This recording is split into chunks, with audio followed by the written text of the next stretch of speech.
কি রে নীলু, পরপর তো 4টে ট্রেন চলে গেল, অনির্বাণ তো এখনই এলো না। এদিকে তো দুর্দতি বাবুরও কোনো বার্তা নেই। তিনি আবার বাঘমুন্ডি পাহাড়ে পঞ্চমুন্ডির আসনে বসতে চলে গেলেন না তো? দেখ পলাশ, সিদ্ধ পুরুষদের নিয়ে মজা করবি না। বাঘমুন্ডি নয়, উনি অমাবস্যা রাতে তারাপীঠের মহাশ্মশানে পঞ্চমুন্ডির আসনে বসে সব সাধনা করেছিলেন। উনি যখন কথা দিয়েছেন তখন নিশ্চয়ই আমাদের নিতে আসবেন। তুই মোবাইলে আরেকবার ট্রাই কর অনির্বাণকে। আবার ঘাবড়ে গেল না তো?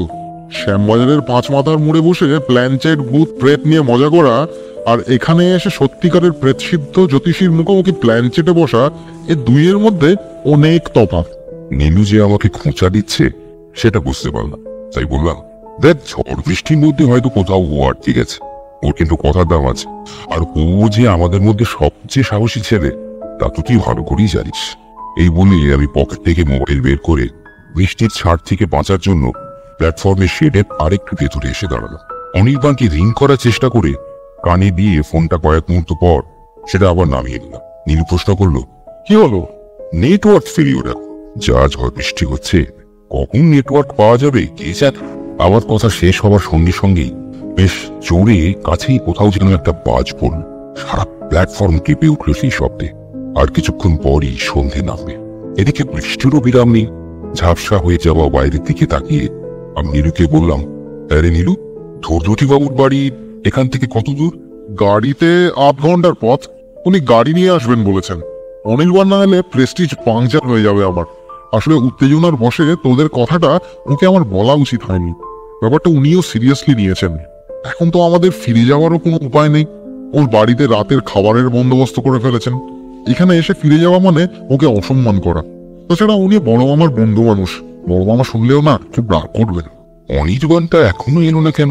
কলকাতা থেকে বৃষ্টির দিনে আমাদের এই নবাবগঞ্জে আসা বলতে গেলে তো অর্জুন নেই, আমি, নীলকান্ত অর্থাৎ নীলু, অনির্বাণ, আবার সকলেই শ্যামবাজারের বাসিন্দা। নিয়মিত আমাদের আড্ডার আসর বসে গণেন্দ্র মিত্র লেনের হপসি ক্লাব ঘর। 3 দশক আগে এমনই এক বর্ষার সন্ধ্যেবেলায় ক্লাব ঘরে বসে গল্প করছিলাম আমরা। শুধু আমরা 3 জন নয়, রিজু, অসীম, তপন, গোলা আরো অনেকে সেদিন হাজির ছিল সেখানে। এসব আড্ডা যেমন হয়, এক প্রসঙ্গ নিয়ে আলোচনা হতে হতে অন্য প্রসঙ্গ চলে আসে, ঠিক তেমনই কি একটা কথা আলোচনা করতে করতে হঠাৎ কে যেন তুলে বসলো আত্মা নিয়ে কথা। শুরু হলো আত্মা প্রেতাত্মা আছে কি, তাই নিয়ে সনাতনী তর্ক। নীলুর আত্মা টাত্মার ব্যাপারে প্রচন্ড বিশ্বাস। সেদিন সে হঠাৎই বলল, আমার বড় মামার বন্ধু জ্যোতিষী দুর্যোটি চক্রবর্তী, যার কাছে আমি হাত দেখাই, তিনি প্ল্যানচেটে আত্মা নামাতে পারেন। আমার বড় মামা এই ঘটনা নিজের চোখে দেখেছেন। অনির্বাণ প্রেসিডেন্সির ছাত্র, ও চুক্তিবাদী। নীলুর কথাটা শোনার সঙ্গে সঙ্গেই সে চেপে ধরল তাকে, বলল, যখন সুনিতা উইলিয়াম মহাশূন্যে পায়চারি করে এলেন, সেই সময় দাঁড়িয়ে কেউ আত্মা নামাচ্ছেন, এই কথাও বিশ্বাস করতে পারবেন? আসলে এসব ব্যাপার হলো ধান্দাবাজ লোকেদের লোক ঠকিয়ে পয়সা কামানোর কৌশল। ব্যাস শুরু হয়ে গেল জোর তর্ক।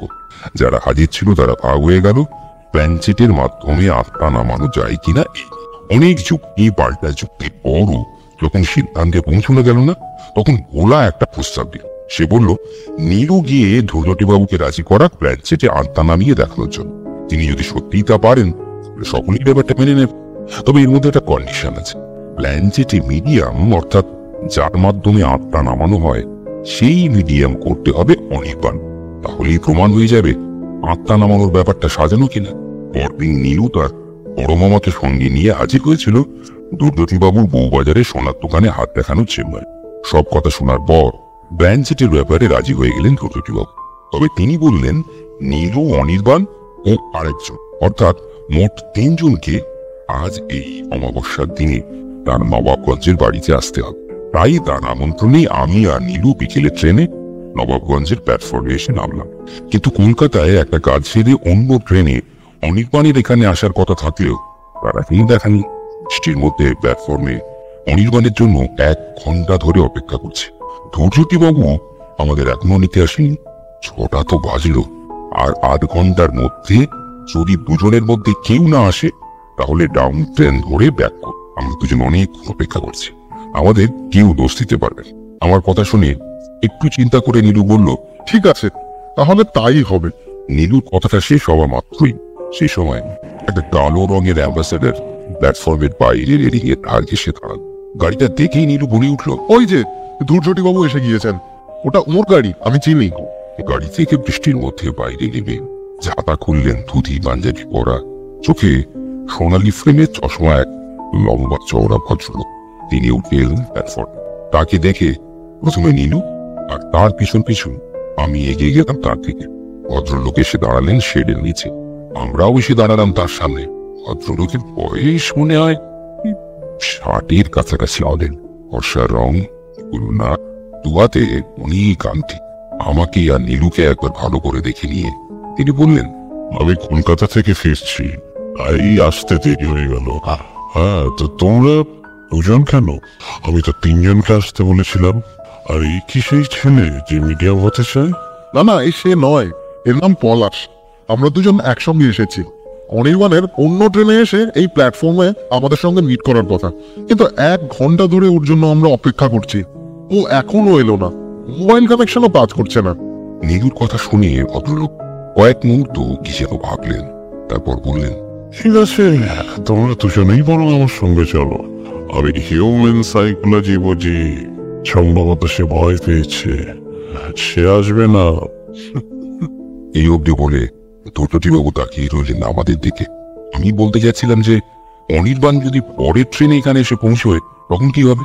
সে তো খুঁজেই পাবে না আমাদের। কিন্তু তার আগেই প্ল্যাটফর্মের মাইকে ঘোষণা শোনা গেল, এক বিশেষ ঘোষণা। ঝড় বৃষ্টিতে কুতুবপুর স্টেশনে গাছ পড়ে ওভারহেড তার ছিঁড়ে যাওয়ায় আপ লাইনে রাত 10টা পর্যন্ত কোনো ট্রেন চলবে না। জাতি সাধারণ ঘোষণাটা শোনার পর এই সংবাদ জানান। ধূর্তটিবাবু বললেন, এরপর তার আসার আর কোনো সম্ভাবনাই নেই। আর যদিও সে কোনোভাবে এখানে এসে হাজির হয়, তাহলে যে কোনো ভ্যান রিক্সাকে বললেই সে আমার বাড়ি নিয়ে যাবে। এ কথাগুলো বলে তিনি আমাদের উত্তরের কোনো অপেক্ষা না করে হাঁটতে শুরু করলেন তার গাড়িতে যাওয়ার জন্য। আমি আর নীলু দুজনের দিকে তাকিয়ে অগত্যা ধূর্তটিবাবুকে অনুসরণ করলাম। একটা হেডলাইটের আলোয় খানাখন্দে ভরা বেঠো পথ, বর্ষার অন্ধকারে ধূর্তটিবাবুর গাড়ি ছুটল তাঁর বাড়ির দিকে। মিনিট 20 পর ধূর্তটিবাবুর বাড়ির সামনে এসে পৌঁছলাম আমরা। একটা মাঠের ঠিক মাঝখানে একনা ভূতের মতো দাঁড়িয়ে আছে পুরনো ধাঁচের দোতলা বাড়িটা। কোনো আলো আসছে না বাড়ির ভেতর থেকে। গাড়িতে আসার সময় তাও কথা বলেননি ধূর্তটিবাবু। আমার মনে হলো হয় তিনি গভীরভাবে কিছু ভাবছেন, নয় স্বভাবজাতভাবে তিনি গম্ভীর মানুষ। গাড়ি থেকে নামার সময় তিনি শুধু বললেন, এখানে এখন ইলেকট্রিসিটি নেই, তবে একটা রাত তোমাদের আশা করি তেমন কোনো অসুবিধা হবে না। আমরা গাড়ি থেকে নামতেই ঘাস জমিতে জমে থাকা জলে আমাদের পায়ের পাতা ডুবে গেল। বৃষ্টি একটু ধরেছে ঠিকই, তবে হাওয়া এখন বইছে। ধূর্তটিবাবু পাঞ্জাবির পকেট থেকে একটা ছোট্ট টর্চ বের করে সেটা জ্বালিয়ে চাবি দিয়ে একটা ঘরের দরজা খুললেন। তারপর ঘরের ভেতর গিয়ে একটা লণ্ঠন জ্বালিয়ে আমাদের দুজনকে সে ঘরে বসতে বলে ঘর ছেড়ে বেরিয়ে গেল। একটা পুরনো আমলের পালং রাখা আছে ঘরটা। বিছানার ওপর বসে নীলু বলল, সম্ভবত এই ঘরেই আমাদের আজ রাত কাটাতে হবে। আমি নীলুর কথার কোনো জবাব দিলাম না। মনে মনে ভাবতে লাগলাম, অনির্বাণ নীলু না কেন? সত্যি কি সে ভয় পেয়ে গেল? মিনিট 3-এর মধ্যেই একটা পাথরের থালায় সাজানো মিষ্টি আর জল নিয়ে ঘরে ঢুকলেন সুচিতবাবু। থালা আর জলের পাত্র তিনি পালঙ্কের পাশে একটা টেবিলের উপর রেখে আমাদের উদ্দেশ্যে বললেন, নাও, তোমরা এগুলো খেয়ে নাও। আমি ততক্ষণ সান্ধ্য ছিঁড়ে আসি। এবং এই কথাটা বলে ধূর্তটিবাবু ঘর ছেড়ে বেরিয়ে গেলেন। পাথরের থালায় বেশ বড় বড় অনেক মিষ্টি। সেই দুপুরবেলায় খেয়ে বেরিয়েছি আমরা। মিষ্টিগুলো দেখেই আমাদের খিদে পেয়ে গেল। খেতে শুরু করলাম। সান্ধ্য সেরে এরপর যখন ধূর্তটিবাবু আবার আমাদের ঘরে এলেন, তখন আমাদের খাওয়া শেষ। তিনি আমাদের উদ্দেশ্যে বললেন, চলো এবার অন্য ঘরে গিয়ে বসে কথা বলি। ধূর্তটিবাবুর পিছন পিছন আমরা সে ঘর ছেড়ে বেরিয়ে গিয়ে হাজির হলাম বাড়ির আর একটা প্রান্তে, একটা ঘরে। সেই ঘরের ঠিক মাঝখানে একটা কাঠের টেবিলের উপর ছোট্ট মোমবাতি জ্বলছে, আর সেই টেবিলের চারদিকে সাজানো আছে 4টে কাঠের চেয়ার। এছাড়া অন্য কোনো আসবাব নেই সেই ঘরে। ঘরটায় আরো একটা দরজা আছে। ঘরে ঢুকে সেই দরজাটাও খুলে দিলেন ধূর্তটিবাবু। বাড়ির পিছন দিকের মাঠ থেকে এক ঝলক ভিজা বাতাস এসে ঢুকলো ঘরের ভেতর। দরজা খোলার পর ঘরের মাঝখানে টেবিলের পাশে একটা চেয়ারে বসলেন ধূর্তটিবাবু। অন্য দুটো চেয়ারে আমি আর নীলু পাশাপাশি বসলাম। চেয়ারে বসার পর আমাদের দিকে ভালো করে তাকালেন সূর্যটিবাবু। এরপর তিনি ফাঁকা চেয়ারটা দেখিয়ে গম্ভীর গলায় বললেন, একটা চেয়ার তোমাদের সেই বন্ধুর জন্য নির্দিষ্ট ছিল, কিন্তু সে তো এলোই না। চারজন না হলে প্ল্যানচেটে বসা যাবে না। আমি ভেবেছিলাম তোমাদের কথা তাও আছে, তাই তোমাদের এখানে আমন্ত্রণ জানিয়েছিলাম। এখন বুঝলাম তাকে কথা শেষ করতে না দিয়ে প্রসঙ্গটা এড়াবার জন্য নীলু বলে উঠল, প্ল্যানচেটে বসা না গেলেও আপনার মতো সিদ্ধ পুরুষের কাছ থেকে আমাদের অনেক কিছু জানার আছে। আচ্ছা, পঞ্চমুণ্ডির আসনে কিভাবে সংসাধনা করা হয় তা একটু শোনাবেন, আমার খুব জানার ইচ্ছে। নীলুর কথা শুনে কয়েক মুহূর্ত চুপ করে থাকার পর গম্ভীর কণ্ঠে দুর্যোগীবাবু বলতে শুরু করলেন, তাহলে এইসব কথাই প্লিজ শোনো। তোমরা যে সাধনার কথা শুনতে চাইলে তা অতি কঠিন সাধনা। অনেকের মৃত্যু হয়েছে এই সাধনা করতে। প্রথমে সংগ্রহ করে আনতে হয় কোন লাশ। শ্মশানে অমাবস্যার রাতে সেই লাশের ওপর পঞ্চমুণ্ডি আসন পেতেই বসতে হয়। সঙ্গে রাখতে হয় মাটির ভাড়ে চাল ভাজা, আর নরকরটিতে সোনা। মন্ত্রোচ্চারণে প্রেতাত্মা এসে প্রবেশ করে সেই শরীরে, জীবন্ত হয়ে ওঠে লাশ। বিভৎস চিৎকার করে মাঝে মাঝে সে বলে ওঠে, আমার বড় খিদে পেয়েছি। তখন এক মুঠো চাল ভাজা আর সোনা তার মুখে ঢেলে দিয়ে শান্ত করতে হয় নাকি। লাশের ওপর পাতা আসনে শক্ত হয়ে বসে চামুন্ডা মন্ত্র জপ করতে হয়। সে মন্ত্র অত্যন্ত কঠিন। মন্ত্রের জোরে বসে থাকে প্রেতাত্মা। মন্ত্রে সামান্য ভুলচুক হলে যে বুকের উপর বসে আছে তাকে ছিটকে ফেলে দিয়ে উঠে দাঁড়াবে সেই লাশ। তারপর এই পর্যন্ত বলে হঠাৎ চুপ করে গেলেন দুর্যোগীবাবু। আমরা ডুবে গেছিলাম তার গল্পের মধ্যে। তিনি থামতেই নীলু উত্তেজনা চাপতে না পেরে বলে উঠল, তারপর তারপর নীলুর কথার কোনো জবাব না দিয়ে পিছন দিকে খোলা দরজার দিকে তাকিয়ে দুর্যোগীবাবু বললেন, বাইরে থেকে একটা শব্দ আসছে না? দুর্যোগীবাবুর কথা শুনে কান খাড়া করলাম আমি। দরজা দিয়ে বাইরের অন্ধকারে কিচ্ছু দেখা যাচ্ছে। কে যেন মাটির ক্রমা চলে শব্দে পা ফেলে বাড়িটার দিকে এগিয়ে আসছে। দরজার একদম কাছে এসে থেমে গেল শব্দটা। কয়েক মুহূর্ত কোনো সারা শব্দ নেই। তারপরে দরজার বাইরে অন্ধকার থেকে ফুটে উঠল একটা মানুষের চেহারা। ঘরের ভেতর উঠে মানলো একটা মাথা। আর তাই থেকে চেয়ার ছেড়ে উঠে দাঁড়িয়ে দুর্যোগীবাবু বলে উঠলেন, হ্যাঁ, কে তুমি? আর তারপরই আগন্তুককে চিনতে পেরে নীলু চেয়ার ছেড়ে উঠে দাঁড়িয়ে দুর্যোগীবাবুকে বলল, ও হলো আমাদের সেই বন্ধু যার আসার কথা ছিল। দুর্যোগীবাবু জানলে খুব অবাক হয়ে গেলেন। অবশ্য আমি আর নীলু কম অবাক হইনি। অনির্বাণ যে এভাবেই এখন হাজির হবে আমরা কেউ আশা করি। দুর্যোগীবাবু অনির্বাণকে বললেন, এসো, ভেতরে এসো। ঘরের ভেতর পা রাখলো অনির্বাণ। একদম কাক ভেজা, জল চুঁইয়ে পড়ছে মাথা থেকে। ঘরে ঢুকে একটু হেসে সে বলল, আমার আসতে একটু দেরি হয়ে গেল, আসলে অনেক কষ্ট করে আসতে হলো তো। আমি বললাম, আমরা তো ভেবেছিলাম তুই আর এলেই না। অনেকক্ষণ আমরা প্ল্যাটফর্মে অপেক্ষা করছিলাম তোর জন্য। অনির্বাণ পকেট থেকে একটা রুমাল বের করে মাথা মুছতে মুছতে বলল, আমি যখন আসবো বলেছি তখন আসবোই, তাই তো এত কষ্ট করেও। দুর্যোগীবাবু এবার তার উদ্দেশ্যে বললেন, দাঁড়িয়ে কেন? চেয়ারে বসো। মাথা মুছে অনির্বাণ এসে বসলো আমার ঠিক পাশে চেয়ারটা। এত ভিজেছে যে মনের আলোয় তার মুখ যেন রক্তশূন্য বলে মনে হচ্ছে। সে বসার পর দুর্যোগীবাবু তার দিকে তাকিয়ে বললেন, তোমার নাম কি? অনির্বাণ প্রথম ঘাড় নেড়ে জানালো হ্যাঁ। তারপর বলল, আমার নাম তাতাই। অনির্বাণ হঠাৎ যে কেন তার ডাক নামটা বলল বুঝতেই পারলাম না। তার নাম শোনার পর দুর্যোগীবাবু বললেন, তুমি কি জানো যে মিডিয়াম হয় অনেক সময় কোনো শয়তান আত্মা মিডিয়ামকে ছেড়ে যাওয়ার সময় তার ক্ষতি করে দিয়ে যায়? ক্ষতি করে মানুষেরা, আত্মা নয়। কোনো আত্মা আমার কোনো ক্ষতি করতে পারবে না। দুর্যোগীবাবুর দিকে তাকিয়ে একটু যেন রুক্ষ স্বরে এই কথাগুলো বলল অনির্বাণ। তার কথা শুনে দুর্যোগীবাবু কয়েক মুহূর্ত স্থির দৃষ্টিতে তাকিয়ে থেকে গম্ভীর বললেন, বাহ, তোমার সাহস আছে দেখছি, তবে বেশি সাহস ভালো নয়। অনির্বাণ কিন্তু তার কথার কোনো জবাব দিল না। দুর্যোগীবাবু এরপর নীলুর দিকে তাকিয়ে বললেন, তোমার বন্ধু যখন এসেই পড়েছে তখন আর পঞ্চমন্ডির আসনের গল্প বলে সময় নষ্ট করে লাভ নেই। তোমাদের অবিশ্বাসী বন্ধু নিশ্চয়ই ভিতরে ভিতরে উদ্গ্রীব হয়ে উঠছে প্ল্যানচেটে বসার জন্য। বৃষ্টির মধ্যে এতটা পথ পেয়ে এসেছে মিডিয়াম হবে বলে। এই কথা বলে তিনি যেন মৃদু কটাক্ষ করলেন অনির্বাণকে।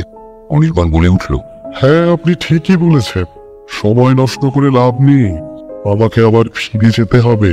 অনির্বাণের কথা শুনে আমি বললাম, সে কি রে, তুই আবার এই বৃষ্টিতে ফিরে যাবি?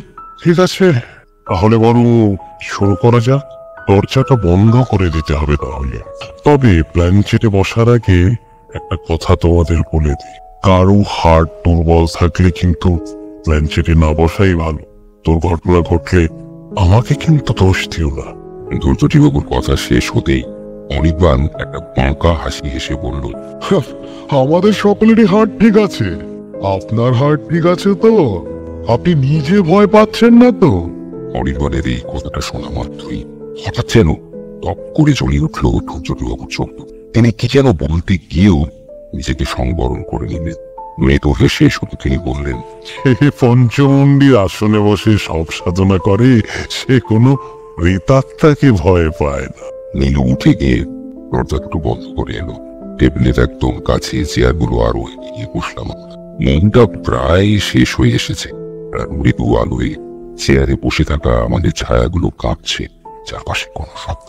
সকলে ঠিকভাবে বসার পর কয়েক মুহূর্ত অনির্বাণের দিকে তাকিয়ে ধৈর্যবাবু বললেন, তোমরা আমার মতো এইভাবে দু হাতের আঙুলগুলোকে টেবিলের উপর হালতো করে ছুঁয়ে আঁকা। আমি আননে ভাবার পর কেউ কোন কথা বলবে না, শুধু এক মনে চিন্তা করবে পরিচিত কোনো মৃত ব্যক্তির কথা। কেমন? আমরা তার দেখা দেখি টেবিলের ওপর আঙুল রাখলাম। আঙুল রাখতে গিয়ে আমার আঙুল নিতে চলে ছুঁয়ে গেল পাশে বসা অনির্বাণের হাতের পাতা। মনে লিখল, বৃষ্টিতে ভিজে অনির্বাণের হাত যেন বরফের মতো ঠান্ডা হয়ে গেছে। ধৈর্যবাবু সকলের মুখের দিকে লাগিয়ে এক ছুঁয়ে মোবাইলটা ঢুকিয়ে দিলেন। সারা ঘরে নেমে এলো জমাট বাঁধা অন্ধকার। আমরা সবাই এক মনে চিন্তা করতে লাগলাম উচিত কোনো মৃত মানুষের কথা। আপনি কি এসেছেন? ইচ্ছে থাকলে টেবিলে একবার শব্দ করুন। টেবিলটা আরো একবার কেঁপে উঠল। তারপর একটা শব্দ শোনা গেল। একটু ভয় করলো। এবার ধৈর্যবাবুর গলা শুনে গেল। তাহলে আপনি এসেছেন, আপনার নাম কি? আমার পাশে বসে থাকা অনির্বাণের গলায় প্রথমে একটা ঘনঘর শব্দ শুরু হলো। আরে, এ তো আমাদের দুটো বাড়ি পরেই অনির্বাণের বাড়ির ঠিকানা। ও, তাহলে অনির্বাণ। আচ্ছা, অনির্বাণ তাহলে কায়দা করেই তার ডাক নাম বলেছেন ধৈর্যবাবুকে। আসলে সে প্ল্যানচেটে বসে নাটক করে ঠকাতে চাইছে ধৈর্যবাবু। ব্যাপারটা ভেবে ভয় কেটে গিয়ে হাসি পেয়ে গেল আমার। ধৈর্যবাবু জিজ্ঞেস করলেন, আপনার কি খুব কষ্ট হচ্ছে? খুব কষ্ট।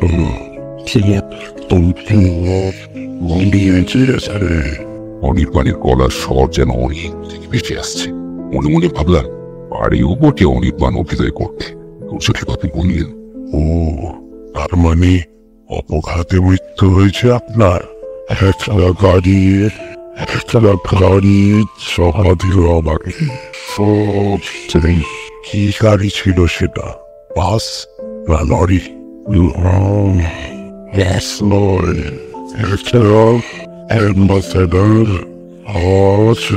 কিন্তু